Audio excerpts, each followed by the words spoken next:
el índice Moral, en este caso global, es la definición de este peso espacial, ¿sí? Que vamos a ver a continuación después cómo lo calculamos. Después esto básicamente se divide por los valores de, bueno, la posición I menos la media elevado al cuadrado. Esto sería como un valor de varianza. Pero como bien les decía, aquí es importante cómo se definen los pesos, más cómo se definir estos pesos espaciales, ¿sí? En algún punto nos dicen qué tan conectados están los puntos que están ubicados en el espacio, ¿sí? Una suposición importante para estos cálculos del índice de Moral, y también lo vamos a ver más adelante,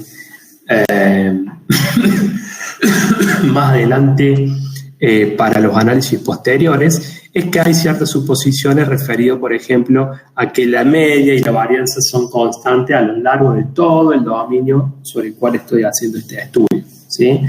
Y no es poco eso, porque hace que estos métodos sean bastante restrictivos respecto al cumplimiento de estos supuestos. No es necesario al menos suponer que la media y la varianza son constantes, y no es poco lo que nos están pidiendo así. Después vamos a tomar algunas de estas cuestiones en los encuentros presenciales, pero nos vamos a quedar con esta idea de que tenemos estos supuestos que se deben cumplir para que podamos aplicar estos métodos, al menos de cálculo de autocorrelación espacial y los análisis geoestadísticos posteriores que hagan.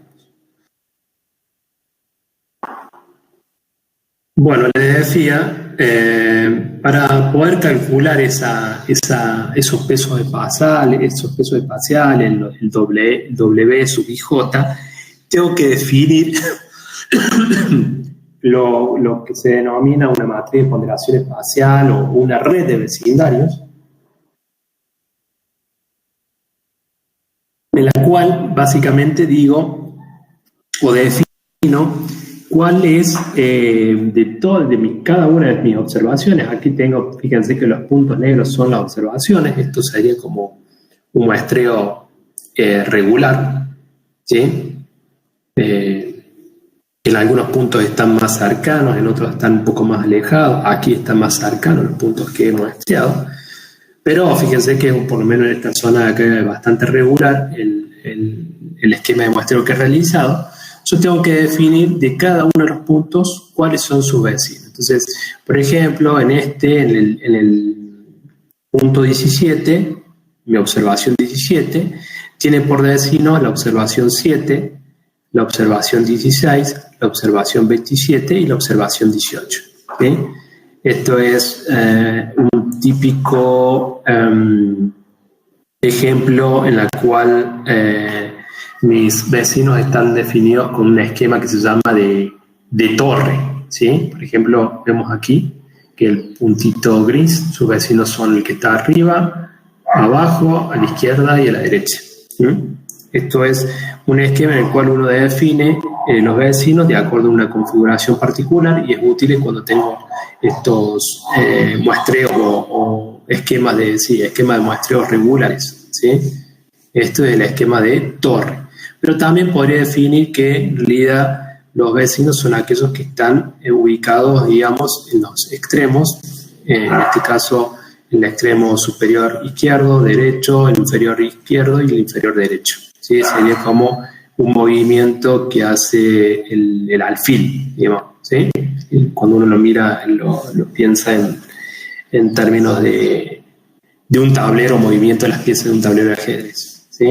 Y otro esquema es el cual digo, no, todos los puntos que están en los alrededores del puntito gris se los voy a considerar como su vecindario. Y este sería como un esquema de definición de vecindarios queen, de reina. Entonces, para definir estos los vecindarios, el vecindario de cada, porque esto lo voy a hacer para cada uno de los puntos, voy a definir cuáles son sus vecinos. Va a depender si tengo un muestreo regular, podría aplicar alguno de estos esquemas regulares, como lo que acabamos de ver recién, para definir los vecindarios. También podría definir un esquema basado en distancias, ¿sí? Y particularmente suele ser bastante útil cuando tengo esquemas de muestreo más irregulares, como te puedo ver en el gráfico de la derecha, ¿sí? Aquí obviamente definir un esquema dado por la estructura de torre, alfil o queen, no podría aplicarlo. Entonces digo, no, voy a considerar como mi vecino aquel punto que se encuentra ubicado hasta una distancia de, no sé, 5.000 metros. O sea, de este punto que veo acá, todo lo que está a una distancia de 5.000 metros se los considera mi vecino, ¿sí? Entonces, la distancia también podría ser un criterio para definir esos vecindarios. Y de nuevo, si establezco ese criterio de definir los vecindarios en función de la distancia, es importante o es mucho más fácil definirlo cuando tengo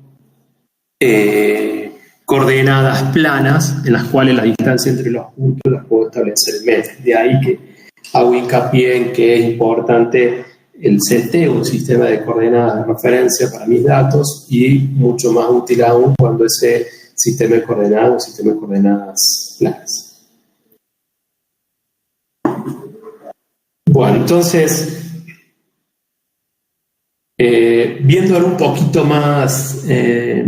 algo más matemático, en definitiva, a partir de esta definición de la red de vecindarios, lo que voy a generar es una matriz W que va a tener básicamente los pesos o me va a expresar la conectividad de las observaciones que están ubicadas en mi espacio o mi dominio espacial, ¿sí?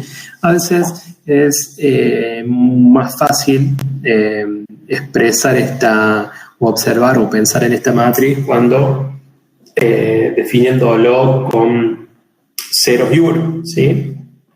Por ejemplo, podría pensar si una observación que está en una posición aquí I y J, o por ejemplo W en posición fila 2, columna 1, si estos dos observaciones que están en la posición de nuevo fila 2, columna 1, que son dos posiciones diferentes, pero están contiguas en el espacio, son vecinas, le voy a poner un 1.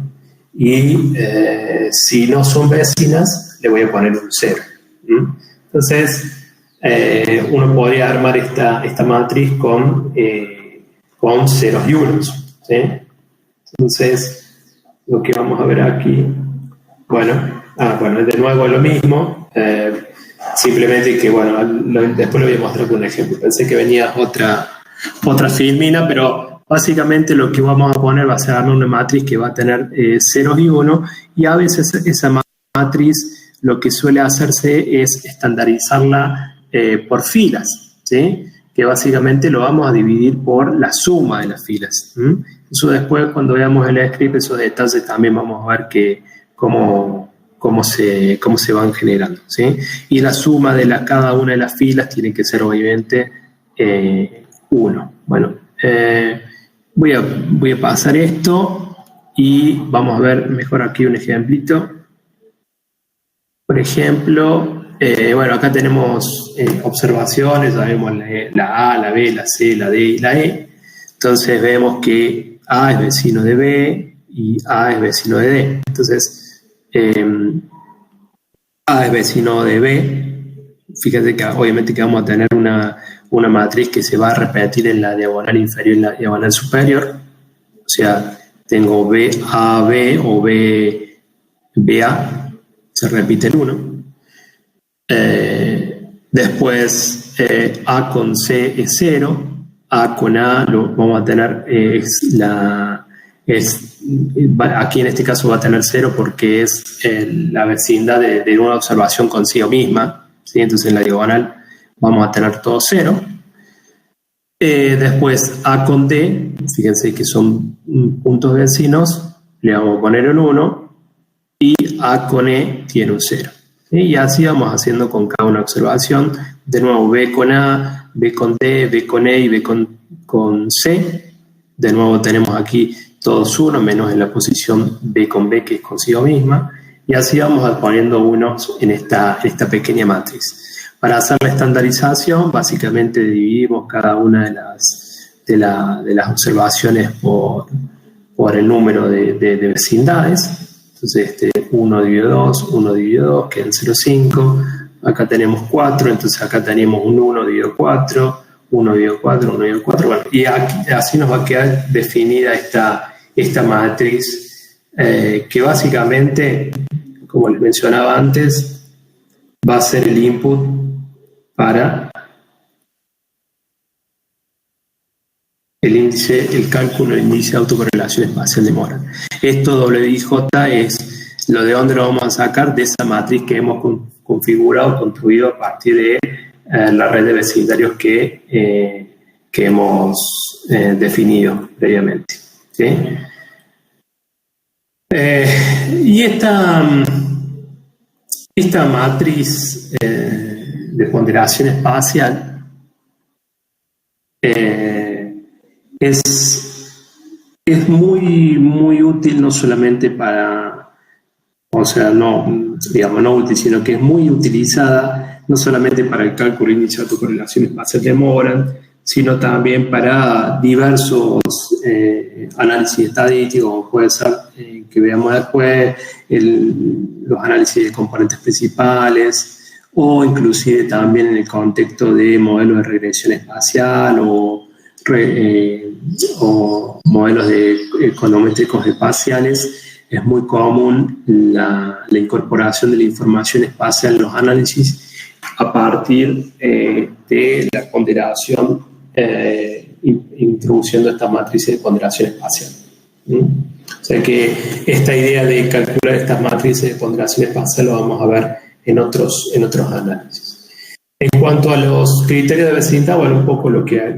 Por ejemplo, acá un criterio de vecindad simplemente es el nivel de si dos entidades se tocan, por así decirlo.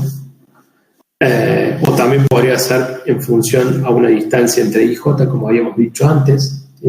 O puede ser por una determinada definición por un número dado de vecinos, y puede definir que los vecinos de una observación dada sean aquellos que sean los 3 o los 5 o los 10 más cercanos. En algún punto ahí hay una asociación entre cantidad de observaciones y distancias. Bueno, hay varias formas en que uno puede definir esos vecindarios. Nosotros vamos a ver una que es más simple de pensar y que aplica muchas veces también para muestreos regulares e irregulares, que es la distancia entre las observaciones para definir los vecindarios.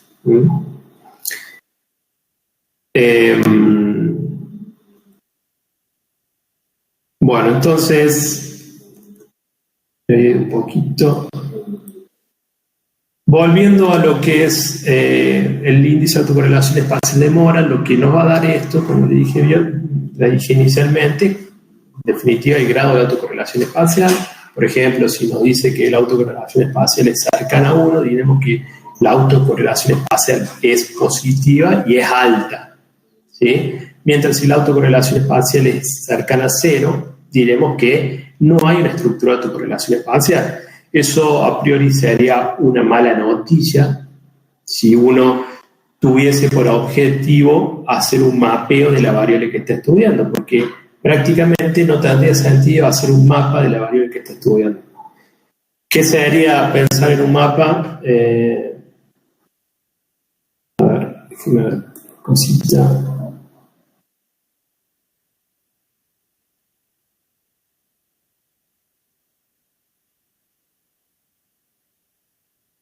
Si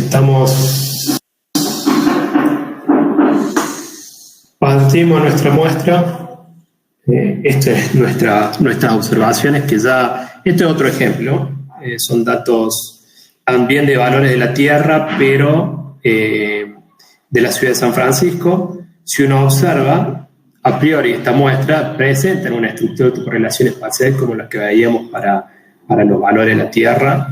Perdón. No quise abrir el QGIS, se me fue.